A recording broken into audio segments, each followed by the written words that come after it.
नमस्कार, good morning, good afternoon, good evening, good night, चारों काल में आप सभी का स्वागत है। स्वस्थ रहिए और मस्त रहिए और खूब संघर्ष करिए जब तक लक्ष्य की प्राप्ति न हो जाए।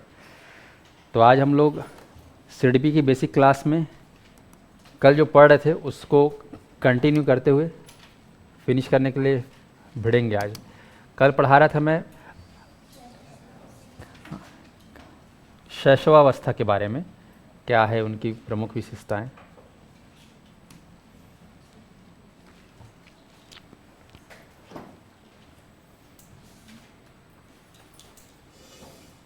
फटाफट जुड़ जाएंगे सभी। और क्या हाल चाल आप लोगों का? सब बढ़िया? सही में सब बढ़िया ना? हाँ, एकदम तुम लोग तो ऐसे मुरझाए हो जैसे कि देश का चलाने का पूरा टेंशन तुम ही लोग ले लिए हो ना। भाई अभी उम्र है हंसने खेलने गुदगुदाने का, मेहनत करने का। चेहरे में एक तेज होना चाहिए, ओज, है ना। मुरझा हुआ नहीं रहना है, उसको कोई पसंद नहीं करता। एकदम कुछ भी रहे अंदर से ऊपर से एकदम तंदुरुस्त मजबूत रहना है, ठीक है ना। हाँ चलो, गुड आफ्टरनून मंजू, जानकी, कंचन, नीलकंठ। कहाँ है रेखा? आ गई रेखा? हाँ देखो, रेखा धमधा से आई है, दिव्यांग होते हुए भी 50% वो डिसेबिलिटी है उनका, फिर भी आई है। सीजी टेट क्लियर है उनका, असिस्टेंट टीचर के लिए तैयारी करने उनको। तो जज्बा देखो उनका, वहाँ से आई है। तुम लोग का ठीक है ना, सही से मामला बात? हाँ तो फिर उनसे सीखो थोड़ा सा। उनके अंदर जब इतना जुनून है, तुम्हारे अंदर डबल जुनून होना चाहिए। चलिए, ऑनलाइन वाले जुड़ जाएंगे सर सबकी। हाँ लगेगी क्लास, तैयारियाँ चल रही हैं गंगा जी। ठीक, सूचना है आप लोग के लिए कि आप लोग का जो है सीडीपी का स्पेशल जो लेक्चरर क्लास है, जानते हो लेक्चरर में सीडीपी थोड़ा अलग है ना। तो उसके लिए मैं मंडे से शाम को एक स्पेशल क्लास लूँगा। सिर्फ और सिर्फ वो जो सीडीपी रहेगा किसके लिए रहेगा? लेक्चरर के लिए। तो जिन जिन अभ्यर्थियों को लेक्चरर वाला सीडीपी पढ़ना है उनके लिए वो क्लास रहेगी। वर्ग एक के लिए कहने का मतलब, तो वर्ग एक का जो है अलग है कंटेंट और अलग जो तरीका है। तो मैं मंडे से स्टार्ट करने वाला हूँ। बाकी आप लोग की जो अभी हो रही है कॉमन वर्ग 2-3 के लिए बन जाएगा। Good morning, good morning. और आज कौन सा दिन है जी? मंगलवार है ना।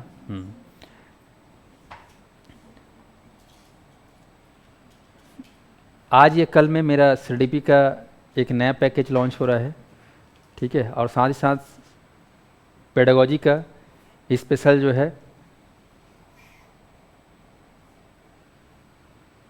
एमसीक्यू बुक, ठीक है, ई बुक, ये सब जो है कल तक लॉन्च हो जाएगा।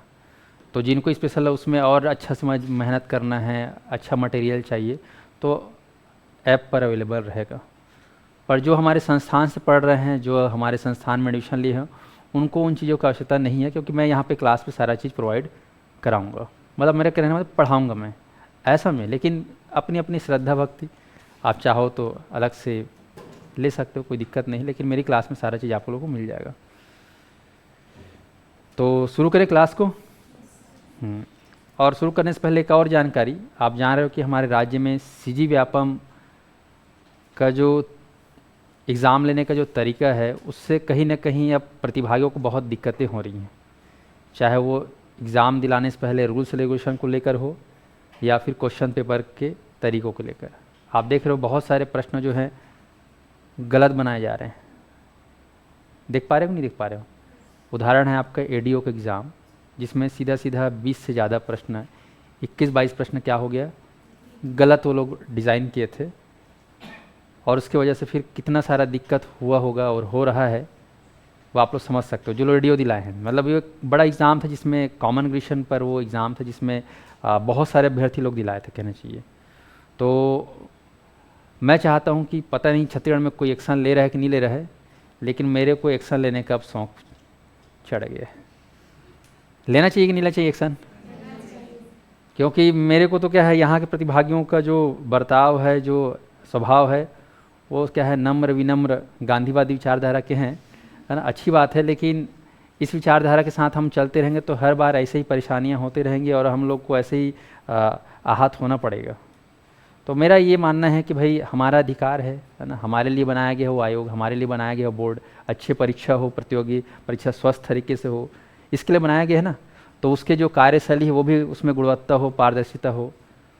तो उसको ध्यान में रखते हुए मेरी ये मंशा है कि आप लोग जो है मेरे साथ दोगे कि नहीं दोगे नहीं पता मेरे को, लेकिन मैं जो है इसके लिए प्रयास करने वाला हूँ और मैं कोशिश करूँगा और भी जो एकेडमी है पूरे छत्तीसगढ़ में जो मेरा साथ देना चाहेंगे उनसे भी मैं बात करूँगा। पर इसके लिए मैं एक मुहिम शुरू करने वाला हूँ ताकि आने वाले भविष्य में जो भी एग्ज़ाम हो, CGPSC के माध्यम से हो चाहे CG व्यापम के माध्यम से हो, एग्ज़ाम ठीक ठाक हो, त्रुटि रहित हो, पारदर्शिता रहित हो, कट ऑफ सब तुरंत जारी करे। अभी एक एग्ज़ाम होते ADI का जानते हो गए, सीधा नाम वाम आ गया, कट ऑफ कुछ नहीं, सीधा इंटरव्यू कॉल आ गया, कट आपका कोई अता पता नहीं। तो ये सब जो चीज़ें हैं थोड़ा सा कहीं ना कहीं क्वेश्चन मार्क है पारदर्शिता के ऊपर। जिसे जानते हो, आप सभी जानते हो CGPSC में कितना बड़ा बड़ा घोटाला हुआ है। जो घोटालेबाज है आज जेल के अंदर बैठ के आटा चक्की पीस रहे हैं, पता है कि नहीं पता है, नाम नहीं लेना चाहूँगा पर सब जानते हो। तो ये चीज़ें अब कुछ दिन पहले आप लोग सब जानते हो क्या हुआ था, वो जो नकल प्रकरण का कितना बड़ा वो खुला है कि नहीं, पता नहीं वो कब तक कैसे कैसे चल रहा था। तो ये जो चीज़ें हैं ये कहीं ना कहीं आप लोग के मन में एक भ्रम, एक डर, एक संकोच सब पैदा कर देता है। फिर पढ़ने वढ़ने का जो जोश है ना वो थोड़ा सा ख़त्म हो जाता है। पता नहीं यार यहाँ तो सब ऐसे चल रहा है तो हमारा पढ़ना फ़ायदेमंद है कि नहीं है, हमारा एग्ज़ाम दिलाना ही फ़ायदेमंद है कि नहीं है, क्योंकि नौकरियाँ तो वैसे वैसे में दिख रहा है। तो ये बहुत बड़ा टेंशन आपके मन में आ गया। क्यों आया? क्योंकि आपके फैमिली बैकग्राउंड तो इतना स्ट्रांग नहीं है कि आप एकदम सिंधी मारवाड़ी जैसे बड़ा सा बिजनेस है तुम्हारे पापा जी का, तुम उसको आगे चलाओ कंटिन्यू। तुम्हारे पास नहीं है तब तो तुम नौकरी की तैयारी कर रहे हो ना। मिडिल क्लास के लोग क्या करते हैं, सरकारी नौकरी की तैयारी करते हैं, करते ही नहीं करते हैं या पढ़े भी रहते हैं इसीलिए। तो ऐसे हम लोग बस देखते रहेंगे, ताकते रहेंगे तो फिर तो भाई आयोग यही करते रहेगा, अपना स्वभाव चेंज नहीं करेगा। तो ऐसे में फिर उस घटना के शिकार अभी ADO वाले हुए हैं, कल के दिन में शिक्षा भर्ती वाले भी होंगे और कोई एग्ज़ाम वाला होगा। तो ऐसे में खामोश रहना चाहिए क्या, मेरे को खासकर जब बात आंदोलन की आती है तो मैं तो वहाँ पहुँच ही जाता हूँ, पर मेरा दिमाग अभी और ख़राब है, तब तो जब ही करूँगा सोचा हूँ। तो आप लोग सपोर्ट करोगे नहीं करोगे? पक्का? क्योंकि यहाँ और कोई करने वाला मेरे को दिख नहीं रहा है ना, और मेरे को कोई सियान मुड़ी बनना पड़ेगा। क्योंकि बाकी लोग तो सब छापने में और प्रमोशन और ब्रांडिंग देख रहे हो। कोचिंग का आज तक मैं कभी कोचिंग का आज तक 1 रुपये का ब्रांडिंग नहीं किया हूँ। कोचिंग चलाते हुए मेरा 9वां-10वां साल है, ना यूट्यूब में ना कहीं पे नहीं। लेकिन मूड खराब है मेरा, है ना। ये यूज़ वाले बुलाएंगे, वैसे बुलाएंगे, ये करवाएंगे वगैरह, घंटा में कुछ नहीं कराते सब। तहसील अभनपुर में बैठ के ही जो कर रहा हूँ, जैसा कर रहा हूँ, ऊपर वाले की कृपा से और आप लोगों के विश्वास से मेरा काम चल रहा है। और जितने भी आप यहाँ पढ़ रहे हो, यहाँ वाले थोड़ी ना सब बाहर वास पढ़ते हैं। पर मैं चाहता हूँ कि छत्तीसगढ़ में मैं अगर कोचिंग स्टार्ट भी किया हूँ तो मैं, मेरा उद्देश्य रहा कोचिंग खोलने का पर्पस यही है कि मेरे को शिक्षा के क्षेत्र में आगे बढ़ना है, एजुकेशन को आगे बढ़ाना है। अगर इतना सारा नौकरी छोड़ा हूँ, CGPSC के अधिकारी की नौकरी छोड़ा हूँ, ठीक है, व्यापम का जॉब छोड़ा हूँ, तो मैं इसलिए नहीं छोड़ा हूँ कि मेरे को बस कोचिंग में पढ़ाना बस है। पढ़ा तो रहा हूँ मैं, लेकिन पढ़ाने के सिस्टम में ही अगर दिक्कतें हैं तो फिर सुधारने का भी तो हम लोग का एक बनता है जिम्मेदारी। तो मैं चाह रहा हूँ कि आप लोग मेरा सहयोग करो, क्योंकि आपके सहयोग से ये कार्य सफल होगा। मैं केवल लीड कर सकता हूँ, बता सकता हूँ, लेकिन मेरे पीछे और मेरे आगे और मेरे बाजू में आप लोग को रहना पड़ेगा। रहोगे नहीं रहोगे? क्योंकि ये काम आपके लिए है ना। हाँ, मेरे को क्या, मैं सब चीज़ ना करके पढ़ाते रहूँगा, प्रमोशन पर प्रमोशन, मैं भी ब्रांडिंग कराऊंगा, 4 न्यूज़ वाले बुला दूंगा, 7 PS एकेडमी, एक ऐसा एकेडमी जो राज्य में तहसील स्तर पर छत्तीसगढ़ का सबसे बड़ा कोचिंग है, जो सत्य है, गलत है नहीं। मानते हो नहीं मानते हो? कर सकते हो नहीं ब्रांडिंग ऐसा, लेकिन मेरे को 1 रुपये का शौक नहीं है सब करने का। तो जो वाकई में जो ज़रूरत है आज के समय में छत्तीसगढ़ के लिए, वो चीज़ हमें करना होगा। और ख़ास इसमें जो कमी है वो है CG व्यापम, है ना। CGPSC जो बोर्ड है, पुलिस भर्ती हो, SI भर्ती हो, दुनिया भर की भर्ती, हर भर्ती में आप देखोगे कुछ ना कुछ लफड़ाबाजी। अभी आरक्षक भर्ती में फिजिकल वाला में कितना केस सामने आया था, 1-2 आरक्षक लोग तो फांसी में टंगे, है ना, बेचारे लोग, है कि नहीं, केस दब गया। तो आज जो भी भर्ती हो रहा है छत्तीसगढ़ में, हर भर्ती में कुछ ना कुछ क्या हो जा रहा है, घपलाबाजी हो जा रहा है। आप पता है कि नहीं पता है नहीं मालूम, लेकिन मेरे तो सब अपडेट रहता हूँ। तो ऐसे में फिर जो एकदम ईमानदार आदमी है, जो एकदम ले दे के मेहनत कर रहे हैं, या मेहनत ही उसका सब कुछ है कहना चाहिए, वैसे आदमी अगर तैयारी कर रहा है उसको मौका न मिले तो फिर दिक्कत है। और एक चीज़ अपना बता रहा हूँ, मैं खुद का रियलिटी बता रहा हूँ कि मैं भी जब एकेडमी जब स्टार्ट किया था 2017 में, तो मेरे साथ ही कुछ ऐसा हुआ था CGPSC में, और मेरे जैसे कई लोग उसमें शिकार हुए थे। CGPSC में 16 प्रश्न विलोपित हो गए थे, और उस बार मेरा प्री तक नहीं निकला था, जिसमें मेरा जो सबसे बेस्ट गया था, लेकिन उसमें प्री मेरा 2 नंबर है ना, 1.5-2 नंबर से चूक गया था, क्योंकि 16 प्रश्न क्या है विलोपित हो गया था, और 16 प्रश्न में मेरे सारे के सारे लगभग जो है अकॉर्डिंग टू वो सिस्टमेटिक्स ठीक थे कहना चाहिए। 16 दूनी 32 नंबर सीधा मेरा खत्म हो। उसमें क्या है, पेपर 1 पेपर 2 दोनों मिलके जो है मेरिट लिस्ट बनता था। अभी क्या है CGPSC में आप देखोगे पेपर 1 ही केवल काउंट होता है मेरिट लिस्ट में, सेकंड पेपर केवल क्वालिफाइंग है। उसमें ऐसा था नहीं, तो मैं बड़ा आहत हुआ था अपने समय में विलोपन के चक्कर में।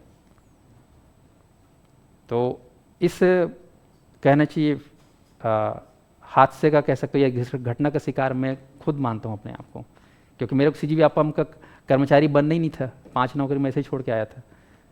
मेरे को बनना था केवल अधिकारी ही अधिकारी, ख्वाब ही मेरा वही था, जुनून था मेरा कहना चाहिए। उसके बाद मेरा मन उतर गया कहना चाहिए, तो मैं कोचिंग खोलना चालू कर दिया, इसलिए कि चलो भाई पढ़ाते पढ़ाते पढ़ लूँगा। पर समझ में आया पढ़ाना भी एक बहुत बड़ा जिम्मेदारी वाला काम है, और जब पढ़ाते गया, पढ़ाने से आप लोग का प्यार जो मिला, वही प्यार मेरा जो सपना है वो सपना को मैंने चेंज कर दिया। अब बनूंगा नहीं, बनाऊंगा, और साथ में शिक्षा के क्षेत्र में कुछ अच्छा काम करूंगा, क्योंकि छत्तीसगढ़ शिक्षा के क्षेत्र में पीछे से तीसरा स्थान है ना। हाँ, 36 में है ना, 34वां रैंक है। सुन के बताने में भी शर्म आता है। दूसरे स्टेट में जाओगे छत्तीसगढ़ को, तो छत्तीसगढ़ का नाम ही नहीं जानते, काला कहते छत्तीसगढ़ कहाँ है, where is your Chhattisgarh state. ये दे भिलाई को थोड़े जाने, हाँ स्टील प्लांट है, yes yes I know. Bastar नक्सलवादी है, अतकिल जानते बस। दिल्ली में आप पूछो तो नहीं जाने, इतना बेइज्जती लगता है अपने आप में, क्या बताओ क्या है हम लोग, ऐसा टाइप से लगता है अपने आप में। तो सिस्टम हम लोग का बहुत ज़्यादा मतलब अपडेट करने की ज़रूरत है, सुधार करने की ज़रूरत है। तो आप लोग थोड़ा सा ध्यान रखिएगा कि इन चीज़ों के लिए काम करना। ये देखो ना, अरे नो सर जी प्लीज़ अब पढ़ाना स्टार्ट कर दीजिए ना। ऐसे ही लोग तो मेरे को है ना, सर स्टार्ट करिए ना कसम से ना, मतलब अब इन लोग का मैं कमेंट सुनता हूँ तो फिर मेरे को ऐसा लगता है कि मैं क्यों बोलता हूँ आके 5-10 मिनट तुम लोग के लिए। आके चुपचाप ही पढ़ाना चालू करता है, सटासट कोर्स खत्म हो जाता है, दूसरा बैच स्टार्ट कर देता है। लेकिन मेरा मन क्या है, मानता नहीं है। तुम लोग यार, तुम्हारे जैसे लोग ना 4 लोग को डिमोटिवेट करते हो कैसे यार। हाँ, ये लोग ना केवल अपने से मतलब रखने वाले लोग हैं, सिर्फ और सिर्फ अपने से मतलब रखना। तुम लोग ऐसा मत बनो भाई, तुम लोग कल के दिन में शिक्षक बनने वाले हो। शिक्षक का काम होता है समाज को सुधारना, है कि नहीं। माँ बाप तो एक परिवार को सुधारते हैं, लेकिन शिक्षक पूरा सोसाइटी, यही कि नहीं है समाज। तो शिक्षा का काम इतना छोटा मोटा काम थोड़ी ना, बहुत बड़ा काम है। तो मेरा जो काम है मैं सुधारना चाह रहा हूँ, तो मेरा थोड़ा मोटिवेट करना चाहिए तुम लोग मेरे को ही, अच्छे से पढ़ा ले, ठीक है मतलब भी कहीं के, है ना कोई बात नहीं है ना, अपना है इसलिए बोल देता हूँ, ऐसा नहीं तो नहीं बोलता मैं। तो काम करूंगा मैं एडीओ के खिलाफ, परीक्षा रद्द करने के लिए प्रयास करूंगा, सिस्टम में सुधारने के लिए प्रयास करूंगा। आप लोग को जहाँ साइन मारना रहेगा मार देना चुपचाप। मारोगे नहीं मारोगे? हम लोग भी जो है सुधारने, सिस्टम को सुधारना चाहते हैं। मारोगे नहीं मारोगे? हाँ, मोरिच नाम बस मत रहा है तुम्हारे मन के नाम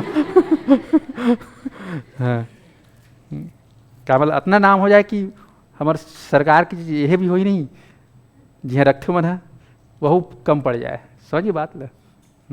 चलिए, तो पढ़ेंगे तो पढ़ेंगे, कोई दिक्कत नहीं है।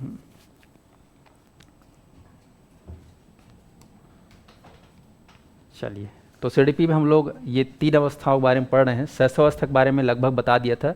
कई बच्चे बोल रहे सर शैशवावस्था तो हम लोग बीएड में 0 से 2 वर्ष पढ़े हैं, है ना।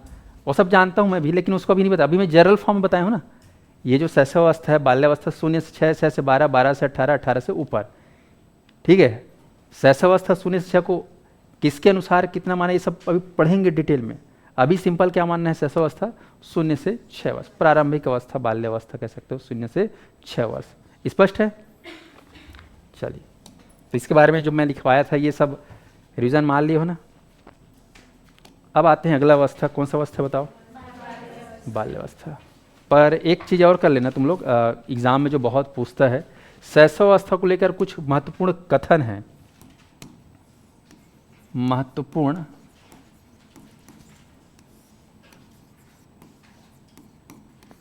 कथन।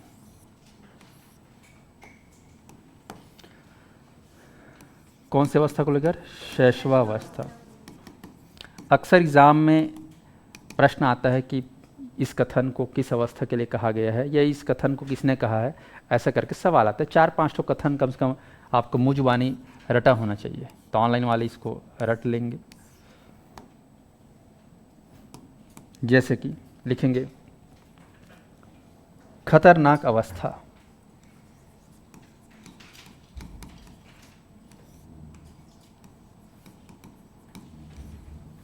दूसरा लिखेंगे अपीलीय अवस्था। शैशव अवस्था को खतरनाक अवस्था, अपीलीय अवस्था किसने कहा है? तो आप लिखेंगे हरलॉक ने, मनोवैज्ञानिक, आप जानते हो, जिसने बाल विकास के 11 अवस्थाओं का जिक्र किए हैं अपने सिद्धांतों में, पढ़ेंगे डिटेल में। तो शैशवावस्था को क्या कहा इन्होंने? खतरनाक अवस्था, अपीलीय अवस्था। फील कर पा रहे हो खतरनाक अवस्था होता है करके? कैसे खतरनाक अवस्था हुआ? कैसे खतरनाक अवस्था हुआ? क्योंकि उस उम्र में बच्चा जो है कुछ समझ तो रहता नहीं, सामाजिकता का भाव, नैतिकता का भाव रहता है, उसको जो मन में आता है वो कर देता है, इसलिए वो क्या है? खतरनाक। जिसे पगला लोग जानते हो, जो मन में आता है वैसे करते हैं, वैसे बच्चे लोग भी रहते हैं, इसलिए खतरनाक अवस्था। अपीली अवस्था मतलब हर चीज़ों के लिए वो लोग क्या करते हैं? अपील करते हैं। पापा पापा, मम्मी मम्मी, ये होना ये होना, वो होना वो होना, अपील करते नहीं करते हैं? अपील ही करते रहते हैं लोग, तो अपीली अवस्था कहा गया है, याद रखना। सीखने का आदर्श काल,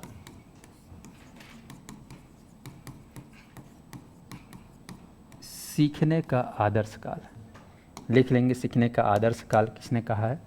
तो लिखेंगे वैलेंटाइन।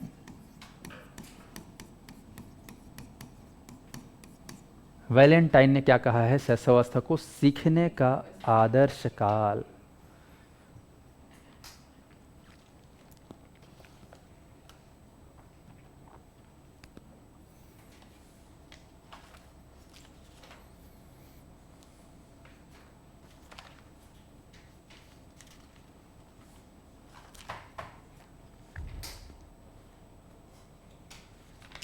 हो गया? अगला लिखेंगे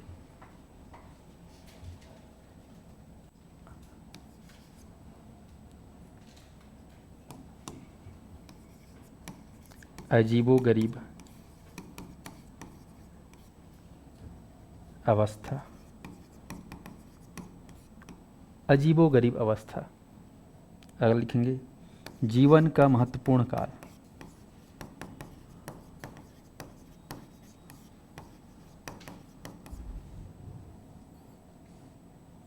भावी जीवन की आधारशिला,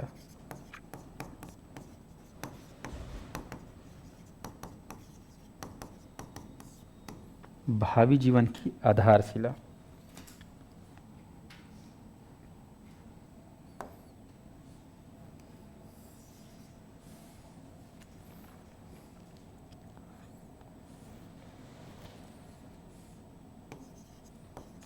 अतार्किक चिंतन की अवस्था, अतार्किक चिंतन की अवस्था।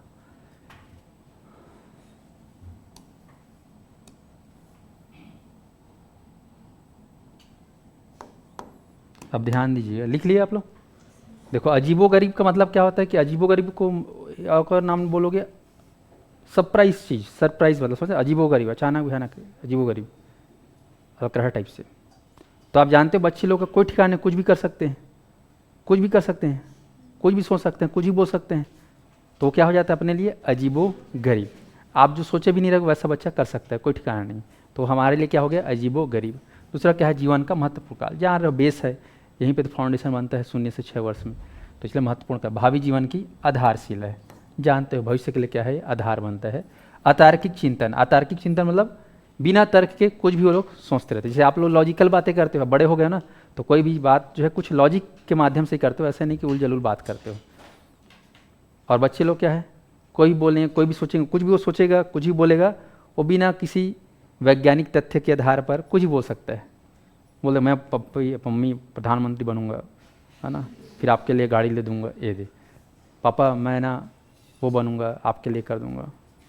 ऐसा कुछ बात कर देते हैं। वो क्या है, बिना सिर पैर के, है ना, बिना तर्क के कहना चाहिए उसको। क्या बोलेंगे, अतार्किक चिंतन। तो अतार्किक चिंतन कौन करता है, शस्त्रावस्था में बच्चे लोग। और लिख लेंगे, तो महत्वपूर्ण कथन है ये, 3-4 ठोका लिख लो। जैसे कि खिलौनों की आयु, खिलौना या खिलौनों की आयु और बकी अवस्था।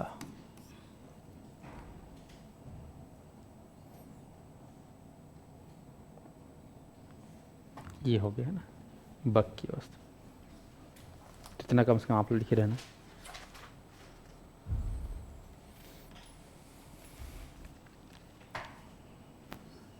इसको बेसिकली ब्रैकेट में फिर हाल बस लिखे रहना, पूर्व बाल्यावस्था,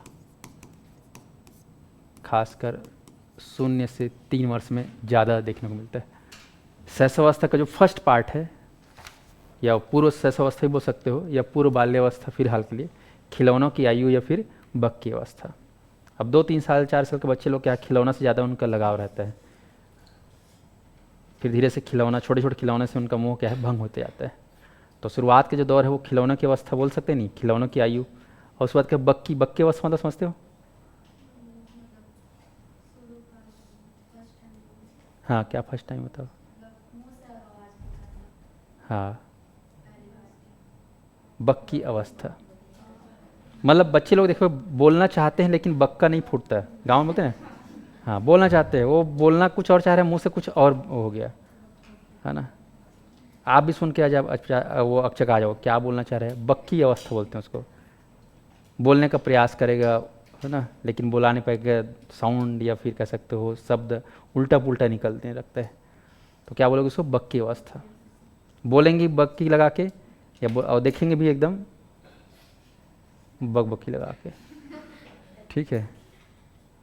देखते रहेंगे, देखते रहेंगे उसको, है ना, पकड़ेंगे पकड़े रहेंगे उसी को, ऐसे ऐसे बोलेंगे तो क्लियर नहीं आता उनको। तो ये कौन सा अवस्था में होता है, बड़े में होता है कि छोटे में होता है बताओ? छोटे में होता है ना, छोटे बच्चों में। तो ये क्या है, बक्की अवस्था। हो गया सिंपल। 0 से 3 वर्ष के बीच में लिखा हूँ, 0 से 3 वर्ष लिखे रहना सामान्य रूप से। तो ये हो गया आप लोग का शैशवावस्था के बारे में महत्वपूर्ण कथन, जिसमें से ये बहुत इंपॉर्टेंट है। ये शुरू के जो 3 है ना, और ये 2 वेरी वेरी इंपॉर्टेंट। ये एग्ज़ाम में बहुत पूछता है और इसको बहुत पूछता है, ध्यान रखना। चलिए अब आगे बढ़ते हैं।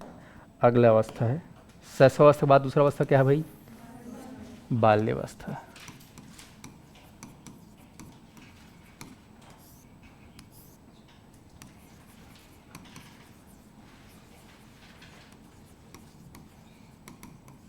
तो चाइल्डहुड पीरियड में बात करते हैं। इसको मोटा मोटा कब से कब तक मानना है, 6 से 12 वर्ष।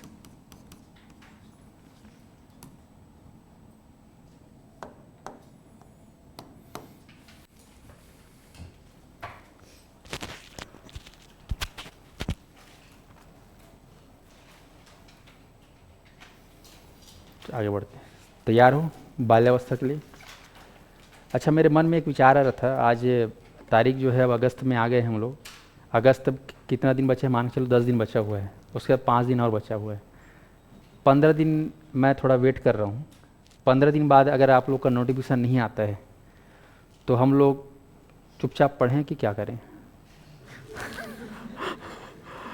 आप ही लोग सवाल पूछ रहा हूँ, मैं चुपचाप पढ़ाऊँ कि मैं कुछ करूँ आप लोग के लिए? आप ही लोग बताओ, क्योंकि अब बात तुम लोग की हो रही है ना। मतलब 5 सितंबर तक कुछ नहीं आया नोटिफिकेशन, घोषणा तो हो गया, कुछ नहीं आया, तो मेरे को आगे कंटिन्यू पढ़ाते रहना चाहिए चुपचाप कि कुछ करना चाहिए? ऑनलाइन वाले कमेंट करके बताएंगे और ऑफलाइन में बोल के बताएंगे।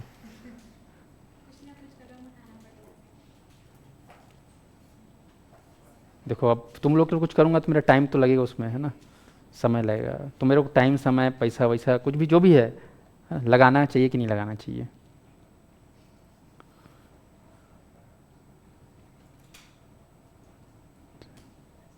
चलो ठीक है, अपने विचार रख लेना, है ना, क्योंकि 5 सितंबर तक मैं कुछ खुद मतलब अपने आप में चिंतन कर रहा हूँ कि कुछ होगा कि नहीं होगा, सरकार कुछ करेगी नहीं करेगी। आप लोग भले कुछ मत करना लेकिन मैं करूँगा, ऐसा समझ में? किसके लिए? नोटिफिकेशन के लिए। तो आप लोग पढ़ते रहिए, बस मेरा एक ही काम है कि आप लोग को जब पढ़ा रहा हूँ तो आप लोग ईमानदारी से पढ़ते रहना, रिजल्ट आना चाहिए। नहीं तो मैं पढ़ा रहा हूँ इधर, ना तुम अच्छे से पढ़ रहे हो ना मेरा काम भी अच्छे से नहीं हो रहा है, समझ में आ रहा है? तो 5 सितंबर तक जो है अपन देख लेते हैं, नोटिफिकेशन आता ही नहीं आता है, उसके बाद जो है सीधा अपन मैं खुद जाऊँगा कहाँ, जहाँ जाना है वहाँ, ऐसा समझे? हाँ, तुम लोग को बताऊँगा भी नहीं और मैं अपना काम चालू कर दूँगा, ठीक है जी? हाँ। चले अब बात करते हैं बाल्यावस्था। क्या है ना, मेरे को कोई चीज़ का डर नहीं, सबसे बड़ी बता रहा हूँ, कारण यही है, इसलिए मेरे को करने का बहुत क्या रहता है अंदर से। हाँ हाँ, क्या है, बाकी लोग को टेंडर लेना रहता है गवर्नमेंट से, समझ ना, टेंडर, तो सरकार के बारे में कुछ बात नहीं करते। मेरे को टेंडर चाहिए ही नहीं। मेरा टेंडर कैसे मिलता है पता है तुम लोग को? रिजल्ट आता है साइंस से 60 से डिवीजन होता है, यही मेरा टेंडर है। बाकी लोग जानते हो गवर्नमेंट से टेंडर लेंगे 1 करोड़ 2 करोड़ 3 करोड़ का, मेरे को उतना पैसा भी नहीं चाहिए, सही बताऊँ तो। सिंपल आदमी, देख रहे हो, बाल भी कटवाने का टाइम नहीं मिलता मेरे को, है ना, 1 महीने से सोच रहा हूँ दाढ़ी बनवाऊंगा, डाई कराऊंगा, ये कराऊंगा, समझ ही नहीं मिल पा रहा है। ये दिखावा मेरे को करना नहीं है ना। गाड़ी को पूछ के आऊँगा, बोलता हूँ गाड़ी भी नहीं पूछ पाता, छोड़ना जिसको जो बोलना है बोल, है ना। मतलब मेरा कोई मतलब नहीं है, रोटी कपड़ा मकान है मेरा, फुलफिल हो गया है, बात खत्म। अब ठसन से पढ़ाना है, समाज को सुधारना है, ताकि मरें तो अपने को सुकून आए कि पृथ्वी में जब जन्म लिए थे तो कुछ तो किए थे।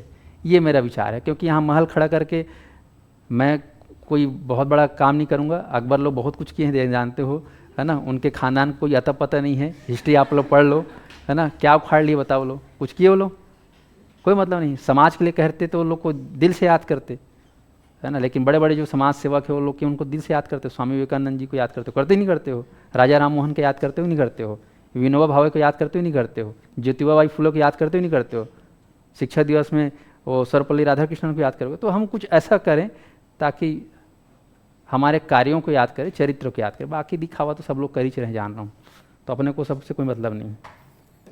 चलिए बात करते हैं बाल्यावस्था।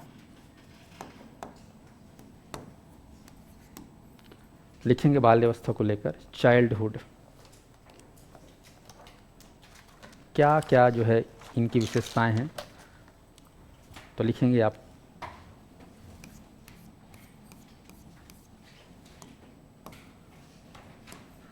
शारीरिक एवं मानसिक स्थिरता,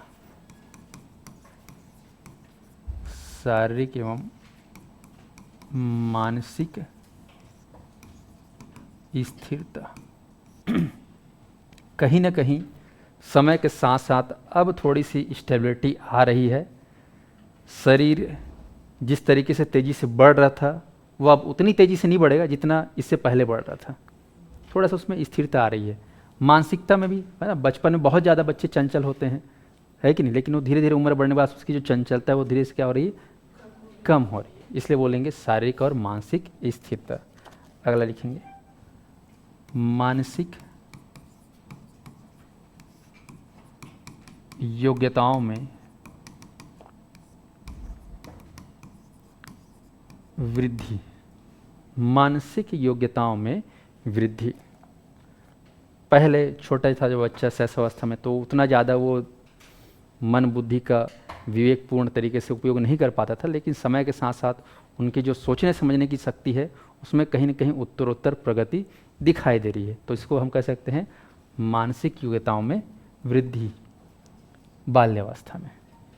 मतलब पूरा नहीं हुआ है ना, कंप्लीट डेवलपमेंट नहीं हुआ, केवल क्या हो रहा है, वृद्धि हो रहा है। अगला लिखेंगे आप लोग, नैतिक गुणों का विकास।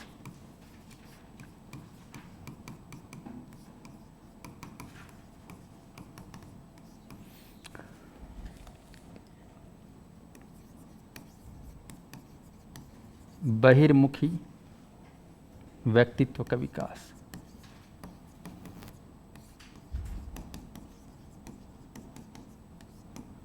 बहिर्मुखी व्यक्तित्व का विकास,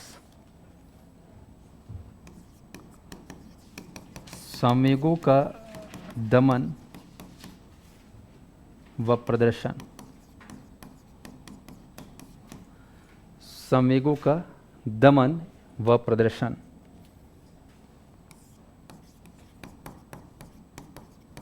निरुद्देश्य भ्रमण की प्रवृत्ति।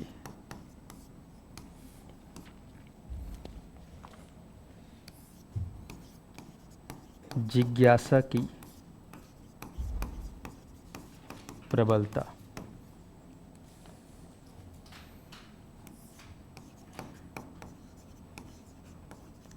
सामूहिक खेलों में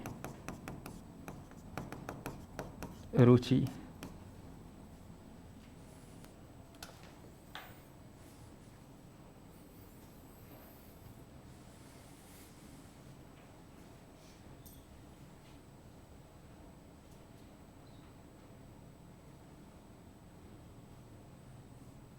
आगे बढ़ें।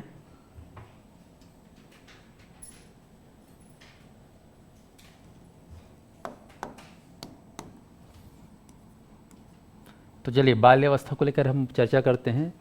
शारीरिक और मानसिक स्थिति समझ गए, मानसिक योग्यताओं में वृद्धि को भी समझ गए। नैतिक गुणों का विकास, यहाँ पर आप देख रहे हो कि नैतिकता में धीरे धीरे क्या हो रही है, वृद्धि हो रही है। सबसे अच्छी बात है, अब देखेंगे तो जो 6 से 12 वर्ष है, इसको आप प्रैक्टिकली समझिए कि बच्चा जब 6 साल का होता है तो राइट टू एजुकेशन के हिसाब से देखो या नियमता देखो, वो क्लास 1 में पढ़ना स्टार्ट कर देता है। मतलब उसकी स्कूल में है ना एंट्री हो जाती है। अब स्कूल में वो जा रहा है, मतलब स्कूल में क्या होगा बताइए, वहाँ पे अकेला तो नहीं रहेगा, वहाँ पे क्या है, पूरा क्लास में पूरे बच्चे रहेंगे, पूरा संस्था रहेगा, पूरे टीचर्स होंगे।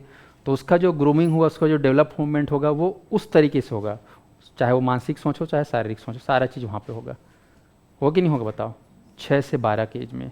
और कहा जाता है, ऐसे हमारा अध्यात्म में भी ये बोलते हैं, हमारा धर्म भी बोलता है कि संस्कार अगर सींचा जाए बच्चों में तो सबसे सही उम्र होता है वही 5-6 साल के बाद से, है ना। उसके पहले कितना भी समझाओगे बच्चा ही रहता है कहना चाहिए, लेकिन 5-6 साल के बाद अगर आप उसको सही तरीके से देते हो संस्कार, तो उसके दिमाग में सब में एकदम सिस्टमेटिक क्या होता है, बैठ जाता है। तो इसीलिए एजुकेशन भी देखो बाकायदा 6 से चालू हो रहा है। तो 6 से 12 में आप देख रहे हो नैतिक गुणों का क्या है, विकास अच्छे से होता है। अगला देखिएगा, बहिर्मुखी व्यक्तित्व का विकास। कहीं ना कहीं जो बच्चा होता है वो अंतर्मुखी नहीं रहता, वो क्या रहता है, बहिर्मुखी। मतलब वो बाहर की दुनिया को ही देख के सोचेगा, बाहर की दुनिया को देख के एक्शन रिएक्शन करेगा। उसके लिए बाहर की चीज़ें ही क्या है, ज़्यादा महत्वपूर्ण हैं। बाहर की चीज़ें उनको क्या करेंगी, प्रभावित करेंगी। अंतर्मुखी मतलब अपने अंदर के विचारों को या उतना ज़्यादा वो तवज्जो नहीं देगा, मतलब बाहर की चीज़ों से वो जो प्रभावित ज़्यादा होगा। इसे आपको मैं कुछ बोल दूँ तो आप एक बार सोचोगे, अपना दिमाग लगाओगे नहीं लगाओगे। लेकिन जो छोटा बच्चा है 5-6 साल का, उसको मैं कुछ दिखा के बोल के करूँ तो अपना दिमाग बहुत ही कम लगाएगा, वो बाहर वाली चीज़ों से ज़्यादा इन्फ्लुएंस होगा। तो बाहर की चीज़ों से जो ज़्यादा इन्फ्लुएंस वाला जो कैरेक्टर है वो कौन से एज में आपको देखने को मिलेगा, बाल्यावस्था में।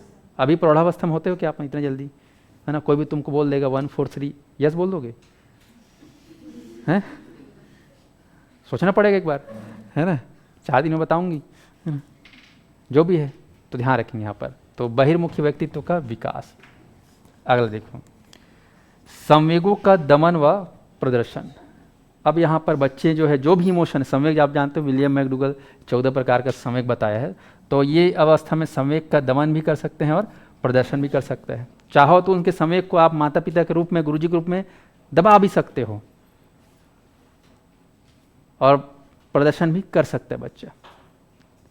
अब आप मान लो 21 साल के हो गए हो, है ना, और आप 2-3 बार देख लिए सैयारा मूवी को, है ना, तो फिर बोलोगे उसका इमोशन को दबा दिए जाए, कहाँ से दबेगा वो, है ना, मुश्किल है यार, है ना। लेकिन बचपन में है तो दबा सकते हो। संवेग का दमन आसान है ना, प्रदर्शन भी आसान है। स्पष्ट है। अगला देखो, निरुद्देश्य भ्रमण की प्रवृत्ति। अब जानते हो ये निर्देश, बच्चे जब होते हैं छोटे छोटे बच्चे तो गली वली में घूमते रहते हैं दोस्तों के साथ, कोई रीज़न रहता है क्या उनका, बस घूमते रहते हैं। पर आप लोग किसी रीज़न से घूमते हो, किसी खुश करने के लिए, है ना, रीज़न रहता है। लेकिन उन लोग का कोई रीज़न रहता है क्या, कोई उद्देश्य रहता है, बस घूमना है भाई, घूमना है। निरुद्देश्य भ्रमण करने की प्रवृत्ति बच्चों में। अगला है जिज्ञासा की प्रवृत्ति। जिज्ञासा उसमें भी था शैशवावस्था में, लेकिन इसमें क्या है, जिज्ञासा एकदम प्रबल हो गया। मेरे को जानना है, मतलब जानना है, तो जानने की कोशिश बहुत ज़्यादा करेगा। अगला है सामूहिक खेलों में रुचि। बचपन में जब छोटा था बच्चा अकेले घर में भी खेल लेता था मम्मी पापा के साथ, अब नहीं, मम्मी पापा के साथ कहाँ, दोस्ती यारी चाहिए उसको, है कि नहीं, उनको समूह में खेलना अच्छा लगेगा। तो सामूहिक खेलों में रुचि जो है शैशवावस्था में नहीं बल्कि बाल्यावस्था में बढ़ जा रही है। लेकिन वहाँ पे क्या है, सामूहिक खेलों का स्टार्ट हो गया था, है ना, समूह में खेलने का स्टार्ट, लेकिन यहाँ पर रुचि ज़्यादा दिखाई दे रही है। चलो अगला लिखेंगे आप लोग, और भी है।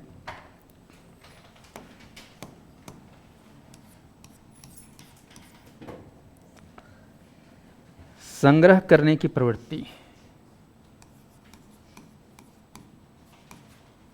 संग्रह करने की प्रवृत्ति। रुचियों में परिवर्तन।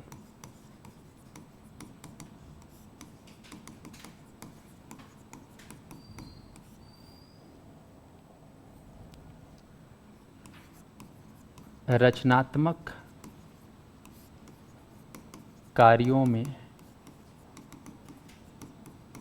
आनंद,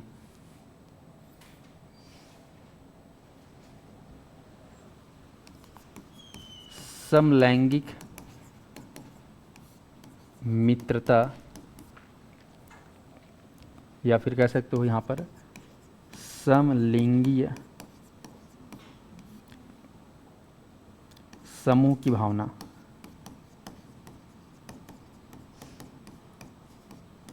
समलिंगीय समूह की भावना।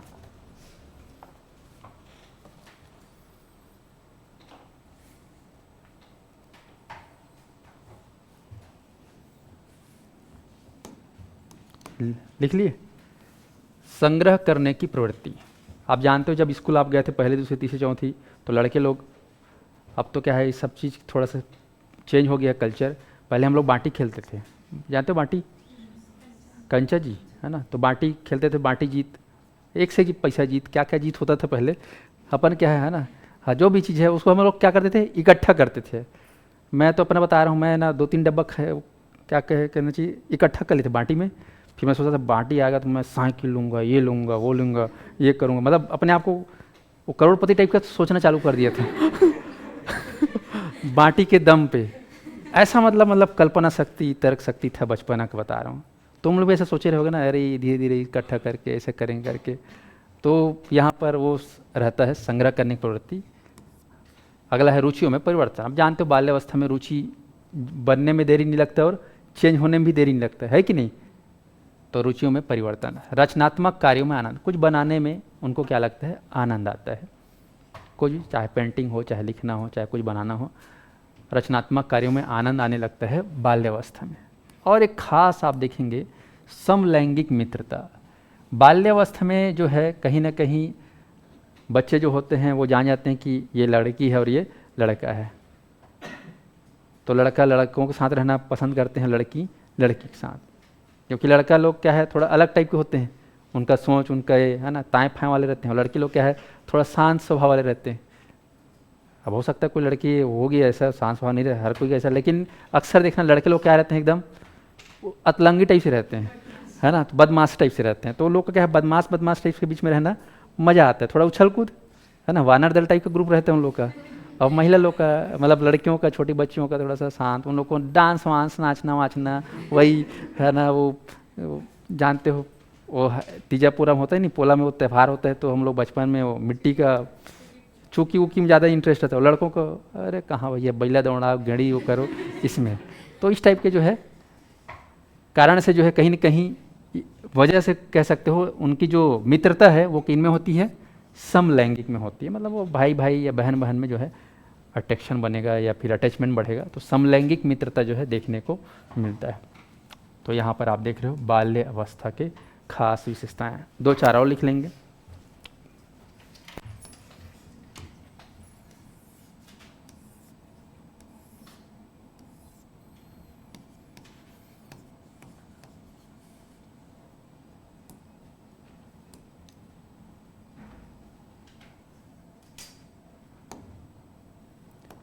और लिखिएगा बाल्यावस्था की खास विशेषताओं में भाषा का विकास,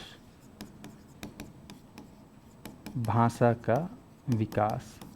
और लिखिएगा वास्तविक जगत से संबंध,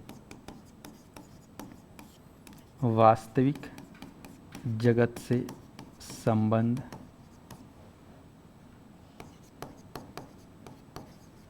सामूहिक गुणों का विकास,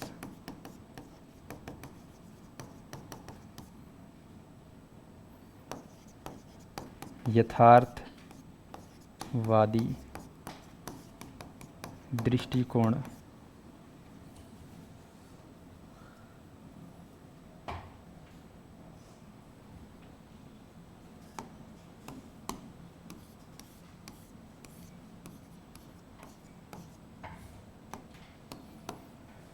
लिख लेंगे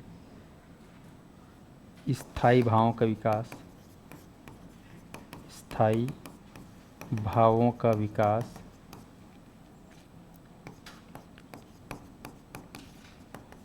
उत्तरदायित्व की भावना, संकल्पना का विकास,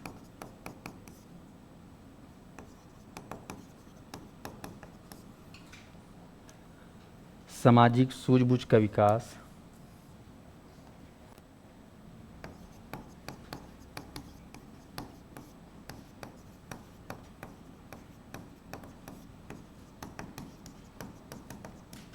सामाजिक सूझबूझ का विकास,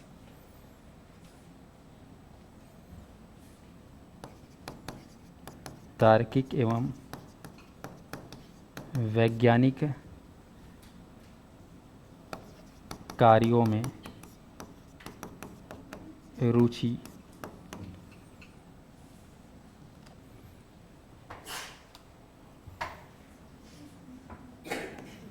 और लिखेंगे नेतृत्व गुण का, लिख देते हैं शुभारंभ। चलिए अब समझिएगा मेरे साथ, यहाँ से स्टार्ट कर रहा हूँ, लिख लो। स्थायी भावों का विकास, उत्तरदायित्व की भावना, संकल्पना का विकास, सामाजिक सूझबूझ का विकास, तार्किक एवं वैज्ञानिक कार्यों में रुचि, नेतृत्व गुण का शुभारंभ,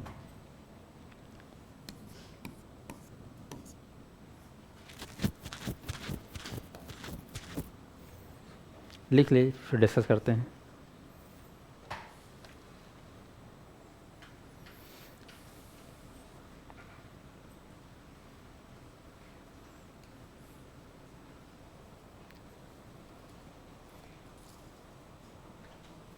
अच्छा ठीक, तो आप इसको लिख ले रहे हो, कल इस पर डिस्कस करें ना। इसके बाद क्लास किसकी है, मनीष सर की। हाँ तो मैं कल डिस्कस कर लूँगा क्योंकि टाइम ओवर हो गया है। कल ये टॉपिक कंप्लीट हो जाएगा। उसके बाद मैं सोच रहा हूँ कि जितना भी हम लोग पढ़े हैं उसके ऊपर एमसीक्यू करें क्या, है ना। जितना मैं पढ़ाया हूँ उसी पर आधारित, उसी चैप्टर बन जाएगा। तो हो सकता है मैं एक दिन गैप मारूंगा उसके लिए, क्योंकि मेरे क्वेश्चन डिजाइन फ्रेम करना पड़ेगा, टाइप करवाना पड़ेगा। तो फिर उसके बाद कल कौन सा दिन रहेगा, कल बुधवार है ना, तो बुधवार तो मैं पढ़ाऊँगा। गुरु शुक्र देखता हूँ पढ़ाने का बनेगा, पढ़ा दूँगा, नहीं तो फिर क्वेश्चन बना के ना, फिर शुक्र शनि को 2 दिन क्या करेंगे, एमसीक्यू करेंगे। और जो पढ़े उसी को एकदम यहाँ पे सेट करने के लिए प्रैक्टिस करते रहना बार बार। बाकी कोई हड़बड़ी नहीं है, सीडीपी को लेकर टेंशन मत लेना। 2 महीना में कोर्स ख़त्म हो जाता है, लेकिन तुम लोग मैं 4 महीने पढ़ाऊँगा, चल जाएगा। हाँ क्योंकि एग्ज़ाम क्या लगता है 2 महीने हो जाएगा क्या, नहीं। और जिनको फास्ट पढ़ना है, मेरे पैकेज में ऑलरेडी मेरा पढ़ाया हुआ सीडीपी पैकेज में तुमको मिल जाएगा, पुराना वाला कई लोग को हड़बड़ी नहीं होगा, सर मेरे को 2 ही महीने में पढ़ना है, ले जा देख वीडियो ला पूरा रखा है। लेकिन अभी जो शुरुआत से पढ़े हैं उनको आराम से 2-4 महीने में कंप्लीट कर देंगे, क्योंकि पिछले बार से भी ज़्यादा डिटेल मैं इस बार पढ़ाऊँगा। ठीक है, तो अपने अपने तैयारी में लगे रहो भैया।